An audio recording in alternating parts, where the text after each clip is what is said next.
রন পিথিকে আমি সাপোর্ট করছি, আচ্ছা আমি দালাল তাই বুঝি? এ পিথির এক্স বয়ফ্রেন্ড, তোকে বলছি দালালটা তোর মা নয় তো? দালালটা তোর মা নয় তো, যে অন্যের মেয়েকে পটিয়ে পাটিয়ে নিজের ফেস ভ্যালু করবি, নিজের পকেট গরম করবি, অন্যের মেয়েকে বিক্রি করে সোশ্যাল মিডিয়াতে কামাবি? তোর মা শিখিয়ে দিয়েছে না? এ পিথির এক্স বয়ফ্রেন্ডকে বলছি, তোর নামটাও আমি নিতে চাই না, ঠিক আছে? তোকে বলছি পিথির সর্বনাশ করেছিলিস, তোর মুখোশটা সবার সামনে ছিঁড়ে দিয়েছি, এখন ফেক আইডিটা তোর প্রমাণ হয়ে গেছে, ঠিক আছে? সবার সামনে এখানে বলে দিয়েছি বলে এখন তুই আমাকে দালাল বলছিস? তুই কার দালাল?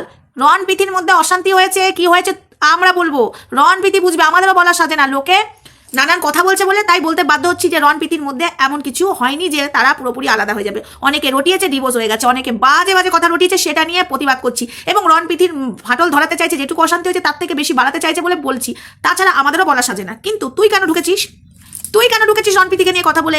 তুই রণপ্রীতিকে নিয়ে ভিডিও করে রণপ্রীতির ফটো লাগিয়ে তুই কেন ভিউজটা কামাচ্ছিস? তুই হলো এক্স, তোর কোনো এখানে অস্তিত্ব নেই, তোকে তো রন বা প্রীতি টানেনি, তাহলে তুই কেন এসেছিস? তুই ফালতু বাকবাস করতে এসেছিস, তুই প্রীতির জীবনে আবার ঢুকতে চাইছিস, সেটা কি আমরা বুঝি না? আমরা সবাই বোকা, ঘাসে মুখ দিয়ে চলি, হ্যাঁ ঘাসে মুখ দিয়ে চলি। আমি দালাল?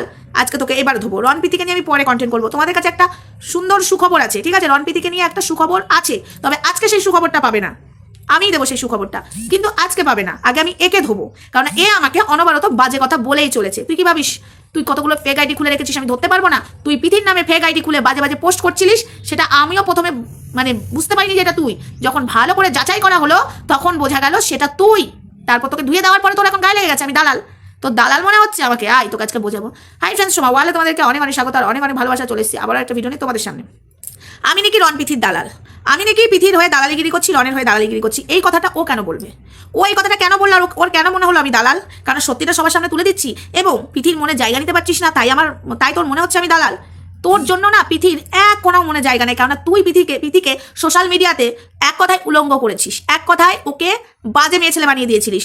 তোর মতো ছেলে কি করতে পারে না পারে সেটা আমার জানা আছে। তুই এতটাই অসভ্য, এখনো রন আর পিথি আর তোর ডিপিটা চেঞ্জ করিসনি। বলতে গেলে বলিস পিথি বলুক তারপরে চেঞ্জ করবো, পিথি চাই না আমি চেঞ্জ করি। পিথি তো নিজের মুখে বলে না, তোকে নিয়ে পিথি কথাই বলতে চায় না। পিথি তোকে দয়া ভিক্ষে করেছে, পিথির জন্য তোর আজকে ফেস ভ্যালু, পিথির জন্য ওই চ্যানেলে করে খেতে পারছিস, তাই তোকে পিথি বলে না। তুই যদি মানুষের বাচ্চা হতিস, যে নোংরা ভিডিওগুলো করে রেখেছিস তোর চ্যানেলে, সেগুলো ডিলিট করতিস, সেগুলো না করে রন পিথির কখন অশান্তি হবে ওত পেতে থাকিস। আমি রন পিথিকে নিয়ে কন্টেন্ট করবো, পিথির জীবনে আবার ঢোকার চেষ্টা করিস, তুই ঢোকার চেষ্টা করিস, কিন্তু হতে হবে না তো এটা। কারণ শোন, রন আর যাই হয়ে যাক, পিথি আর যাই হয়ে যাক, দুজনকে ছাড়া থাকতে পারবে না। এখন ইগোর লড়াই চলছে, রাগারাগি চলছে, তুই চান্স পাবি না, আমি তোকে বলছি। তাই তুই আমাকে দালাল বল আর যাই বল, তোকে তুলো ধনা করবো আমি, ঠিক আছে? তুলো ধনা, বুঝেছিস তো? বুঝেছিস? তাই তোকে বলছি শোন, তুই এইগুলো বলা বন্ধ করে দে আমাকে দালাল টালাল, না হলে কিন্তু কপালে দুঃখ আছে, বহুত দুঃখ আছে। সেই দুঃখ কিন্তু তুই নিতে পারবি না। আমি যদি তোকে নিয়ে এখন কন্টেন্ট করি না, তোর ওই পিথিকে নিয়ে যতগুলো ভিডিও আছে ডিলিট করিয়ে ছাড়বো, সেটুকু ক্ষমতা কিন্তু আমার আছে। এই তোকে বলছি বাদর ছেলে, পিথিকে নিয়ে তুই যে নোংরা নোংরা ভিডিওগুলো পোস্ট করে গেছিস, আমি কিন্তু ডিলিট করিয়ে দেবো, এইটুকু ক্ষমতা আমার আছে রে। তাই আমাকে বেশি খরচাস না। আর পিথির দয়াতে তোর চ্যানেলটা, তোকে কেউ পোছেও না। দেখ এখন তুই পিথিকে নিয়ে কথা বলছিস, দেখ মিলিয়ন ভিউজ যাচ্ছে, নিজের কন্টেন্টে ভিউজ নেই, ঠিক আছে? আর আমি পিথিকে সাপোর্ট করবো কি করবো না সেটা আমার ব্যক্তিগত ব্যাপার। রনকে আমি সাপোর্ট করবো কি করবো না সেটা আমার ব্যক্তিগত ব্যাপার। আমি নাকি অন্ধভক্ত? আচ্ছা এখানে অন্ধভক্তর কি হচ্ছে? তাহলে এটা ভালো হতো না, রনকে বাজে কথা বলতাম, পিথিকে সাপোর্ট করতাম, বা পিথিকে বাজে কথা বলতাম, রনকে সাপোর্ট করতাম, আর যেসব ক্রিয়েটাররা করছে সেটাই করলে ভালো হতো না? আমি এদের দুজনকেই ভালোবাসি, তাই দুজনকে বোঝাবো, দুজনকে এক করার চেষ্টা করবো, আলাদা করার চেষ্টা করবো না। বুঝেছিস বাদর ছেলে? আলাদা করার চেষ্টা তো আমার মাথাতেই আসবে না। রন পিথি এক হবে, এক ফ্রেমে দেখা যাবে। বললাম না সুখবর অতি শিগগিরই আসতে চলেছে, তার মাঝখানেও ঝগড়া হবে, অশান্তি হবে, ইগোর লড়াই চলবে, কিন্তু তোমাদের কাছে একটা খবর আসতে চলেছে, একটু ওয়েট করে যাও। ধামাকাদার খবর আসতে চলেছে, তখন বলবে যে সোমা তো বলেছিল। সোমা কখনো মিথ্যা কথা বলে না।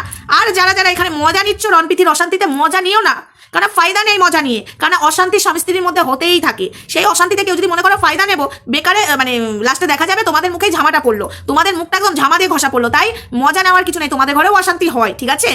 আর একটা কথা আমি লাস্টবার বলে যেতে চাই, ভিডিওটা বেশি বড় করলাম না। রন পিথিকে নিয়ে আমার ভিডিও অবশ্যই আসবে, আর রনকে অবশ্যই আমি বোঝাবো, পিথিকে অবশ্যই বোঝাবো। যারা যারা বলছো দিদি ভাই তোমরাই পারো রন পিথিকে এক করতে, অবশ্যই আমরা দূর কি বাদ, রন পিথি নিজেই এক হবে, রন পিথি নিজে এক হবে। এটা আজ না হয় কাল, তোমরা মিলিয়ে নাও। সোমা যেটা বলেছে সেটাই হয়, রন পিথি এক হবে। এ বন্ধন টুটেগা নেই, এ বন্ধন ऐसे रहेगा, ऐसे ঠিক আছে? তাই টেনশন লেনে কা নেই, টেনশন দেনে কা হে। কিসকো টেনশন দেंगे हम? ওই যে পিতির, যে আগে যে পিতির বরবাদ করেছিল তাকে টেনশন দেবো, এবার তার অবস্থা খারাপ করবো, তার চ্যানেলের ভিডিওগুলো এবার ডিলিট করাবো। পিতিকে নিয়ে তুই অনেক নোংরামো করেছিস, তুই বাজে বাজে কথা বলতে আসছিস পিতি আর রনকে নিয়ে, তোকে এই সাহসটা কে দিয়েছে? আর তুই যখন দেখেছিস পিতি অন্যের বউ, তাহলে তুই বারবার বলছিস তোর ভিডিওতে, তাহলে পিতির ডিপিটা তোর চ্যানেলে রেখেছিস কেন? তোর সাথে পিতির ফটোগুলো রেখেছিস কেন? কেন রেখেছিস? কেন রেখেছিস? এই ফটোটার জন্য না অনেক কিছু হতে পারে। আজকে পিতির বিয়ে, মানে পিতির বাচ্চা কাচ্চা হয়নি, একটা টাইম বাচ্চা কাচ্চা হবে, তখন এই ফটোটা দেখে তার কি শিখবে? দাঁড়া, তোকে এবার বোঝাবো। তুই আমাকে বলেছিস না দালাল, এবার তোকে বোঝাবো। তুই দেখ আমি কিরকম দালালি করতে পারি, ঠিক আছে? এমন দালালি করবো তুই চ্যানেল ছেড়ে পালাবি। আমি ওপেন বললাম, চ্যানেলটা ছেড়ে চলে যাবি, ভিডিও ডিলিট করবি এবার, ঠিক আছে? এতদিন তোকে হালকাভাবে দিয়েছি কেন? কারণ তুই যেভাবে পড়ে যাচ্ছিস না রণপ্রীতির অশান্তি হলে, তুই যেভাবে কন্টেন্ট করছিস এটা মেনে নেওয়া যায় না। এবং আমরা যখন বলছি তোর খুব গায়ে লেগে যাচ্ছে, দালাল টালাল বলছিস, এবার তুই দালাল বল আর যাই বল, তোকে এবার তুলোধনা ডাইরেক্ট করবো। নে এবার চল, তোর সাথে এবার খেলা হবে, ঠিক আছে? খেলা হবে। তো বন্ধুরা, আজকে ভিডিওটা এটুকুই থাক, নেক্সট ভিডিওতে দেখা হচ্ছে, ততক্ষণ সঙ্গে থেকো, ভালো থেকো, সুস্থ থেকো, টাটা।